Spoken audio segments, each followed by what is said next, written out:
ഇയാളെ പോലത്തെ ഒരാൾക്ക്, ഇത്രയും ഒരു കൈക്ക് സ്വാധീനം ഇല്ലാത്ത ഒരാൾക്ക്, ഏകാന്ത തടവിൽ കിടന്നിരുന്ന ഒരാൾക്ക് അയാൾ എത്രയോ ദിവസം കൊണ്ടായിരിക്കും ഇത് മുറിച്ചെന്ന് പറയുന്നത്.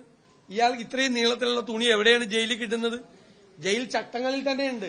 അതായത് വല്ല തൂങ്ങി മരിക്കാൻ പറ്റാവുന്ന സാധനങ്ങളൊന്നും പാടില്ല, അത്രയും നീളത്തിലുള്ള തുണിയൊന്നും കൊടുക്കാൻ പാടില്ല. വല്ല ജയിലിൽ വന്നു കഴിയുമ്പോഴേക്കും ഒറ്റയ്ക്കാവുമ്പോൾ വല്ല മരിക്കാനുള്ള ടെൻഡൻസി ഉണ്ടായാലോ, അതൊന്നും പാടില്ല. കയറ് പാടില്ല. ഇവിടെ കയറുണ്ട്, തുണിയുണ്ട്, നീളത്തിലുള്ള ബെഡ്ഷീറ്റ്.